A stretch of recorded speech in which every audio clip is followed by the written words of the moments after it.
Salve, salve meus amigos e amigas do canal Central do Esporte. Meu nome é Cat de Paula e hoje aqui no Central do Esporte eu vim recheada de notícias pra vocês. Quer ver só? A gente vai falar do Gabriel Rojas, novo reforço do Cruzeiro, que já está em Belo Horizonte. Vamos falar também do São Paulo, que fechou a contratação de Victor Sá, depois aí de uma reviravolta nos bastidores, né? Vamos falar também do Corinthians, que fez um novo acordo com o Talheres para a negociação da dívida pelo Rodrigo Garro. A gente também vai falar do Marcelo, gente, no nosso giro da Copa, porque o Marcelo passou por um sufoco aí lá no México ao ir assistir o jogo de abertura da Copa do Mundo e tem muito mais. Então vamos fazer o seguinte, enquanto a nossa vinheta roda, já deixa seu like, se inscreve no canal, ativa o sininho, porque aqui tem vídeo novo de segunda a sexta, às 13 e às 19 horas. Não esquece também de hypar, se você tem opção, compartilhar esse vídeo com todos os seus amigos. Então, roda a vinheta.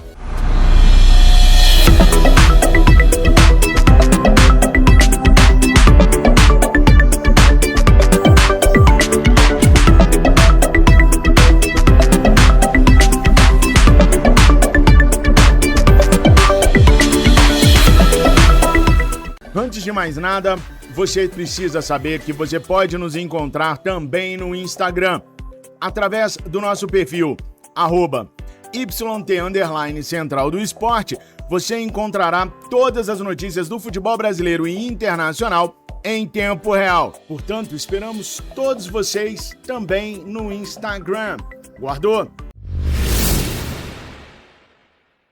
O lateral esquerdo argentino Gabriel Rojas desembarcou na manhã dessa sexta-feira no aeroporto de Confins para selar o seu acordo com o Cruzeiro. A chegada foi flagrada aí por diversos jornalistas após o jogador, ter que passar a noite preso no Rio de Janeiro, como eu falei aí no vídeo de mais cedo para vocês, porque o seu avião teve que voltar por conta do mau tempo lá no aeroporto de Confins. A previsão era de que ele chegasse na noite de ontem, o voo saiu do Rio de Janeiro, mas assim que passou em Confins, por volta aí das 11h30, uma neblina muito densa e perigosa cobriu a pista. O piloto até tentou o pouso, mas precisou arremeter de forma brusca por segurança, deu algumas voltas no ar e retornou com o atleta para o solo carioca. Nessa sexta, o voo da volta ainda mofou mais de 3 horas na pista do Galeão por conta do teto fechado em Belo Horizonte. Então foi aí uma verdadeira novela aérea que testou os nervos dos jogadores e da diretoria, né, gente? Mas agora o sufoco já ficou para trás. Assim que pisou em solo mineiro, o Gabriel Rojas já abriu o jogo sobre a felicidade de vestir a camisa do Cruzeiro. O momento mais marcante foi quando o lateral citou espontaneamente o compatriota, o Juan Pablo Sorinho, uma das maiores lendas da história do Cruzeiro. O Rojas disparou que tá feliz demais por estar no Cruzeiro, que ainda falta fazer os exames médicos, mas está muito feliz. O Sorinho é um argentino que ele já tinha como referência na posição. O novo camisa 6 já chega demonstrando que conhece o peso do manto que vai carregar. A diretoria da SAF abriu os cofres, né, gente? O Cruzeiro vai pagar aí cerca de 6 milhões de dólares, dá aí 31 milhões de reais aproximadamente, para tirar o lateral do Racing de Avellaneda, onde ele era o dono absoluto da posição, foi campeão da Sul-Americana em cima do próprio Cruzeiro no ano retrasado. Ele vai assinar o contrato até o final de 2029. E um bastidor curioso que eu já trouxe aqui no canal pra vocês, né, gente, que é que ele já é um desejo antigo do Joaquim Pinto, né, que ele antes era observador do Benfica e já tinha tentado levar ele para Portugal quando estourou no São Lourenço. 10 anos depois, o destino reuniu os dois em Belo Horizonte. Torcedor do Cabuloso, você tá ansioso para ver o Gabriel Rojas usando a camisa do Cruzeiro? Acha que ele vai se dar bem no elenco do Cruzeiro? Vai se encaixar fácil? Deixa nos comentários. O Corinthians acaba de fechar um acordo bem dramático nos tribunais para ganhar uma sobrevivida crucial e não ser severamente punido pela FIFA. A diretoria alvinegra e a alta cúpula do Talheres da Argentina assinaram nessa última quinta-feira um compromisso de pagamento para colocar um ponto final na gigantesca novela envolvendo a contratação do meia Rodrigo Garro. Para quem não lembra, o Talheres tinha colocado hoje, sexta-feira, dia 12 de junho, como a data limite para receber os 7 milhões de dólares líquidos, o equivalente aí a cerca de 35,7 milhões de reais. Sabendo que o Timão não conseguiria compensar o dinheiro a tempo, a diretoria correu e conseguiu adiar o vencimento para a próxima terça-feira, dia 16 de junho. O presidente do Talheres, o Andrés Fassi, deu o seguinte recado de bastidor: aceitamos uma última prorrogação para demonstrar nossa disposição. O Talheres tem sido excelente nos últimos 3 meses e vemos que o Corinthians quer colaborar. E, gente, a pressa que o Corinthians tem para acabar com essa dívida, né, gente, tem um motivo bem desesperador: o fantasma do transferban. O Talheres já havia deixado bem claro nos bastidores que se o dinheiro não entrar na conta dentro do prazo, o clube vai acionar a FIFA imediatamente para bloquear novas contratações do Corinthians. E o cenário político e jurídico lá no São Jorge já é caótico, né? O Timão já tá com uma punição vigente na FIFA, proibido de registrar atletas por conta da contratação do volante José Martínez, junto ao Philadelphia Union dos Estados Unidos. Um segundo bloqueio, então, agora seria fatal para o planejamento do segundo semestre.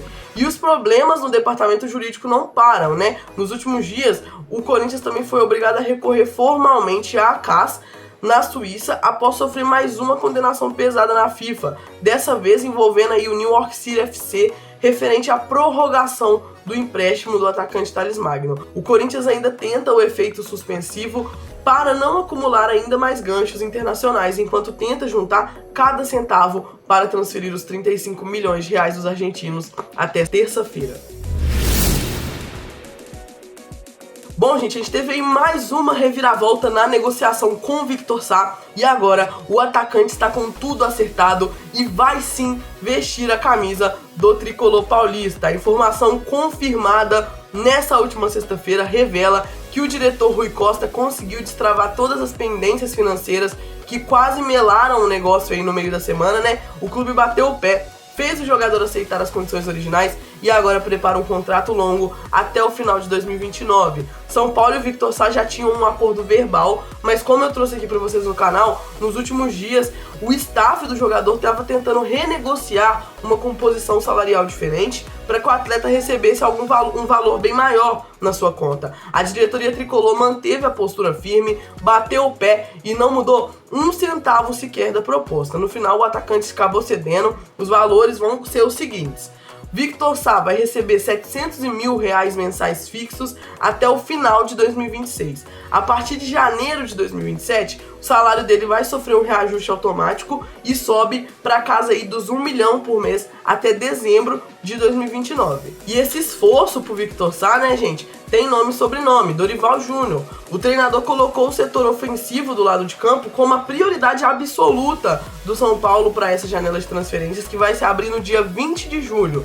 E como o contrato do Victor Sá com o Krasnodar da Rússia já estava terminando agora, no dia 30 de junho, o jogador chega a custo zero de transferência. E o grande trunfo dos bastidores é que o São Paulo e os russos têm um excelente relacionamento, né? O clube paulista tenta a liberação imediata do jogador para que ele já se reapresente junto com o elenco tricolor já no próximo dia 17 de junho, iniciando a intertemporada.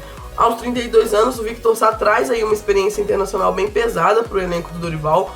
Curiosamente, ele é cria das categorias de base do rival, do Palmeiras, mas ganhou aí uma projeção nacional bem estrondosa vestindo a camisa do Botafogo entre 2022 e 2024, onde somou 10 gols em 94 partidas e foi uma peça fundamental aí no time, querendo ou não. No mercado europeu e asiático, ele acumulou passagens marcantes pelo Wolfsburg da Alemanha, pelo LASK da Áustria e o Al Jazeera dos Emirados Árabes. Ele chega pronto e com ritmo de jogo para fazer a sua estreia oficial no dia 22 de julho, data prevista para o reinício do Campeonato Brasileiro logo após a Copa do Mundo. Torcedor tricolor, Victor Sá é um bom reforço para o São Paulo ou vocês preferiam outro nome?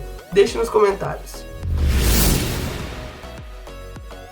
Gente, o futebol brasileiro está de luto e os bastidores do esporte choram a perda de uma verdadeira lenda que ajudou a nossa seleção brasileira a colocar a terceira estrela no nosso escudo. Morreu na noite dessa última quinta-feira, aos 86 anos de idade, o ex-zagueiro Hércules Brito Ruas, mais conhecido como Brito. Ele estava internado, gente, desde o dia 14 de maio, tratando um quadro grave de pneumonia em um hospital lá na Ilha do Governador, no Rio de Janeiro. A notícia da partida do nosso tricampeão foi confirmada oficialmente pela família por meio das suas redes sociais e abriu aí uma onda de homenagens, por todos os grandes clubes do país. Pra quem não sabe o tamanho do Brito pro futebol brasileiro, gente, ele foi o xerife titular incontestável em todas as partidas históricas da campanha do Tri na Copa do Mundo de 1970, lá no México. Jogou ao lado de Pelé, Tostão, Rivelino. O Brito ficou conhecido internacionalmente por sua força física, porque era realmente assustador a força que ele tinha, por sua saúde de ferro. Nos bastidores daquela comissão técnica lendária, ele foi condecorado com o prêmio de melhor preparo físico de toda a Copa de 70, tendo energia para correr o tempo inteiro e anular os melhores atacantes do planeta. Ao todo, ele vestiu e honrou a camisa da seleção brasileira em 61 partidas oficiais. O Brito inicia sua trajetória vitoriosa no Vasco da Gama, que sempre fez questão de declarar que era o clube de seu coração. Em São Januário, o zagueiro jogou por mais de 10 anos seguidos, construiu aí uma dinastia defensiva e entrou para o seleto grupo de atletas que ultrapassaram a barreira dos 400 jogos com a camisa cruz-maltina, conquistando títulos e respeito eterno da torcida. Em 69 ele muda de ares lá no Rio de Janeiro e se transferiu para o Flamengo, sendo justamente o clube da Gávea que ele representava quando foi convocado para marcar seu nome na história na Copa do México em 70. Logo após conquistar o mundo com a seleção brasileira, na metade de 1970, Brito arrumou as malas e desembarcou em Belo Horizonte para reforçar o Cruzeiro, onde também teve uma passagem bem marcante de muita liderança técnica na Toca da Raposa, mostrando uma longevidade impressionante no esporte. O defensor ainda desfilou sua categoria e vigor físico vestindo as camisas de outros gigantes do futebol brasileiro, como o Internacional, o Corinthians e o Atlético Paranaense, além de passar pelo Democrata de Governador Valadares e encerrar sua belíssima trajetória defendendo o River do Piauí. Torcedor, qual é a sua principal lembrança ou tamanho do respeito pela história de Brito no Vasco, no Flamengo, no Cruzeiro ou na seleção de 1970? Deixa aqui nos comentários. Gente, o ex-lateral Marcelo, ex-seleção brasileira e ex-fluminense, passou momentos de puro terror e tensão no México. O craque viajou aí até a capital mexicana para acompanhar de perto, a abertura do Mundial, mas acabou ficando encurralado no meio de uma batalha campal entre manifestantes e a polícia nos arredores do lendário estádio Azteca. A informação revelada pelo jornal Marca aponta que a situação foi tão grave que as autoridades precisaram montar uma operação de guerra para escoltar e salvar o jogador. Tudo aconteceu logo após o apito final da partida entre México e África do Sul, que o México vence por 2-0. O Marcelo estava lá no estádio curtindo a festa e o show de abertura da cantora Shakira. Só que do lado de fora do Azteca, o cenário nos bastidores era caótico, Milhares de manifestantes de movimentos sociais realizavam protestos severos. O clima pesou e os coletivos entraram em confronto direto com as forças de segurança e o ex-jogador do Real Madrid e do Fluminense acabou ficando cercado por meio do tumulto. De acordo com a publicação do jornal espanhol, a polícia mexicana identificou o risco iminente quando percebeu que Marcelo e seu staff estavam presos na área de conflito. Agentes de segurança da tropa de choque agiram de forma extremamente rápida, cercaram o brasileiro e criaram um cordão de isolamento para retirá-lo dali.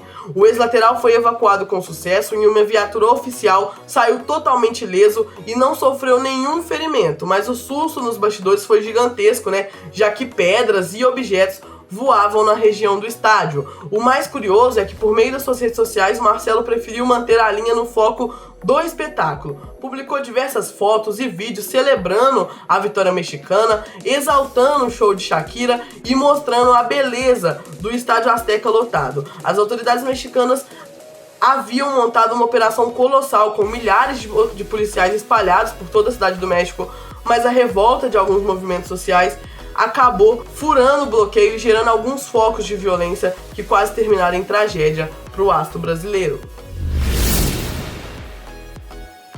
Bom, gente, tem uma notícia boa para a seleção argentina. O Dibu Martínez está oficialmente recuperado, voltou a calçar as luvas de goleiro e vai pro jogo, O Paredão vinha aí correndo contra o tempo por conta de uma fratura grave no dedo sofrida lá na Europa League, mas a sua presença na estreia de terça-feira contra a Argélia agora está confirmada. Até o início da semana ele ainda estava treinando aí sem luva na mão direita, né, gente? Usando uma tala de proteção e praticando reflexos apenas com uma bola de tênis. Ele fazia aí exercícios de posicionamento e saídas aéreas, mas sem deixar a bola oficial tocar na região fraturada. Agora, na última quinta-feira, vulgo ontem, né, o cenário mudou, ele colocou a luva, fez o primeiro treino com bola, recebendo algumas exigências táticas diferentes em cada uma das mãos. Durante o período aí dos amistosos, né, o Scaloni usou alguns reservas para testar. O goleiro Juan Musso foi o titular no primeiro amistoso, depois o Jerônimo Rulli assumiu a meta no segundo confronto,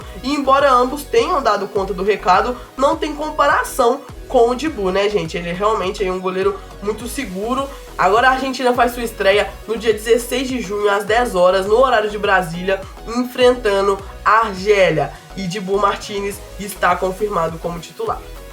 Gente, o volante Thomas Partey, da Gana, ele é acusado de estupro e está sendo proibido de entrar no Canadá. O jogador corre o risco de não disputar a estreia da seleção africana na Copa do Mundo, e a FIFA já confirmou essa informação. Segundo o jornal estadunidense The Athletic, a situação está ligada ao processo judicial que o atleta responde na Inglaterra. Ex-Arsenal, o Partey enfrenta diversas acusações de estupro e agressão sexual que ele nega e ainda aguarda o julgamento ainda nesse ano. Mas a chance dele estar presente na partida de estreia da Gana é muito, muito baixa por conta dessa acusação.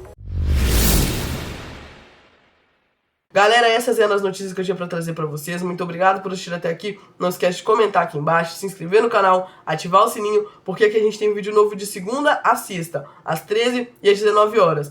Não esquece também de hypar, se você tem a opção, compartilhar o nosso vídeo com todos os amigos. Isso ajuda demais no nosso trabalho. Eu volto com vocês aqui na segunda-feira, às 13 horas. Muito obrigado, um bom final de semana pra vocês. Tchau, tchau.